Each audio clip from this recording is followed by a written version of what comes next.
पिछला जो मैं नाम बताने वाला हूँ हाँ। वो सुन के आप हैरान हो जाएंगे। अच्छा।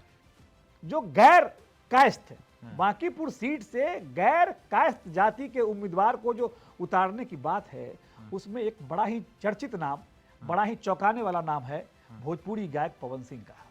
क्या बात कर रहे हैं? भोजपुरी पवन सिंह बांकीपुर विधानसभा सीट से चुनाव पवन लड़- सिंह को बीजेपी बांकीपुर विधानसभा सीट से चुनाव लड़ा सकती है। इसकी मैंने पहले कहा कि आप हंसिएगा चौंकिएगा। हाँ।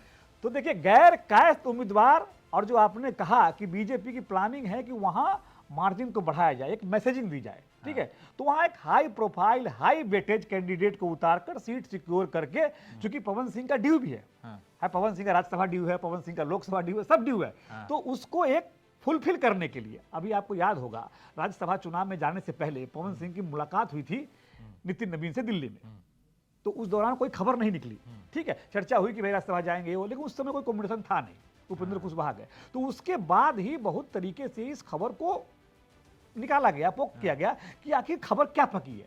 तो खबर यह पकी कि अगर बांकीपुर से किसी गैर कायस्थ कैंडिडेट को पार्टी प्रेफर करती है तो पवन सिंह उसमें एक नाम विचारणीय हो सकते हैं।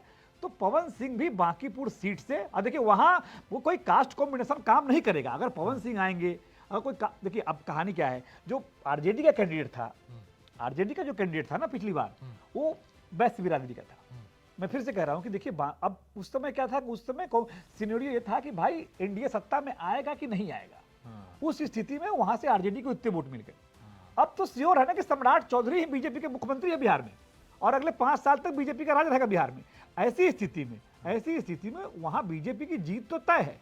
अब कैंडिडेट कौन होगा, मार्जिन क्या होगा, कितने मार्जिन से जीतेंगे, चर्चा इसकी होनी है। मतलब भाजपा का झंडा जो बांकीपुर में उठा लेगा उसकी जीत लगभग तय है। लेकिन इस बीच मनोज सर ने पवन सिंह के जो समर्थक है, जो उनके चाहने वाले हैं, जो बार बार सोशल मीडिया पर पोस्ट करते हैं कि पवन भैया को बीजेपी ने मौका नहीं दिया, पवन भैया को बीजेपी ने धोखा दे दिया, और इस उम्मीद में थे कि उन्हें कुछ बड़ा पद मिले, चुनाव लड़े, राज्यसभा भेजे जाए, ऐसी बातें चल रही थी। इसमें मनोज सर ने एक जो है उनको एक उम्मीद जगा दी है कि बांकीपुर विधानसभा सीट से पवन सिंह चुनाव लड़ सकते हैं, और नितिन नवीन की सीट है तो कोई छोटी मोटी सीट नहीं है, एक कहा जाए तो एक बड़ा तोहफा हो सकता है पवन सिंह के लिए। लेकिन पवन सिंह बांकीपुर और भोजपुरी का कोई कनेक्शन?